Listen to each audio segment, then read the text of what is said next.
Uma qualidade essencial do vendedor é que ele tenha prazer de vender. Na hora de você contratar um vendedor, é preciso perguntar se ele gosta de vender, se ele tem prazer de vender. E se ele disser que sim, é melhor explorar as razões por que ele gosta de vender. Muita gente que se diz vendedor odeia vender, faz aquilo só por necessidade. Cada contato, cada negociação, cada venda para essa pessoa é um fardo. Não é um desafio, é um fardo. É terrível para ele. Outra qualidade de um bom vendedor é o desejo de ajudar o cliente. Isso é percebido logo pela pessoa que compra, pelo cliente. E o bom vendedor, ele transpira essa disponibilidade, ele transpira essa vontade de ajudar.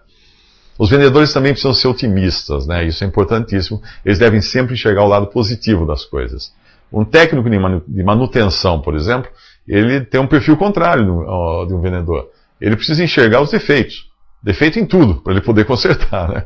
Ou ele não vai conseguir fazer um bom diagnóstico para fazer o seu trabalho, que é consertar o problema. Mas o vendedor não, ele precisa ser otimista, ele precisa ser acessível.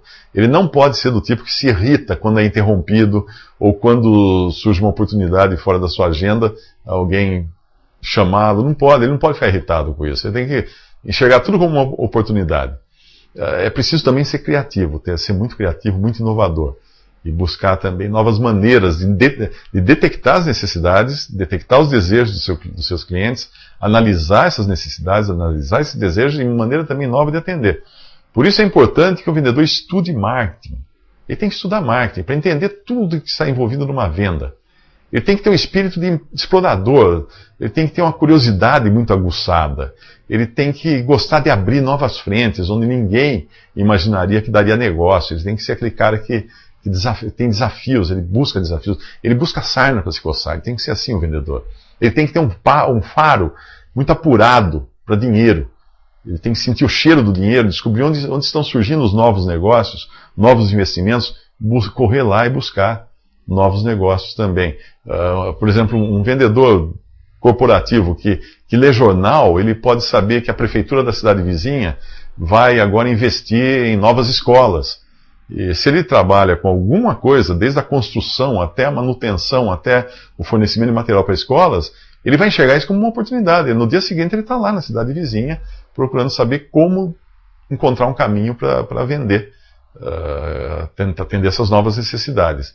Outra coisa é a facilidade no relacionamento. O vendedor tem que ser muito bom de relacionamento. Mas tem que gostar de vender, principalmente. Gostar de vender. Às vezes, gostar de vender e gostar de ajudar o cliente é melhor até do que certas qualidades que a gente acha que são ruins, que são necessárias para um vendedor. Por exemplo, muita gente pensa que um vendedor tímido não vai conseguir vender. Mas há bons vendedores que são tímidos. Muita gente pensa que um vendedor que fala pouco não vai conseguir vender. Mas há bons vendedores que falam pouco. Aliás, é melhor que ele saiba mais perguntar do que afirmar. E essa é uma das melhores técnicas de venda. Falar menos. Falar menos. Falar menos possível. Mas cutucar o cliente para que ele fale. Porque quanto mais o cliente fala, mais ele se compromete. A pessoa que entra para comprar uma meia, se você pergunta se ele tem os sapatos, se você pergunta se ele tem a calça, se você pergunta se ele tem a cueca, se ele tem o cinto, se ele tem o lenço, se ele tem a camisa, se ele tem a gravata, se ele tem a botadura, o terno, percebe? Se você pergunta, você vende mais. Se você não pergunta, você vende a meia só. E por isso o vendedor precisa ser, antes de tudo, um excelente investigador. Ele tem que ser um Sherlock, para ele conseguir descobrir as necessidades que estão às vezes até ocultas por trás daquele cliente.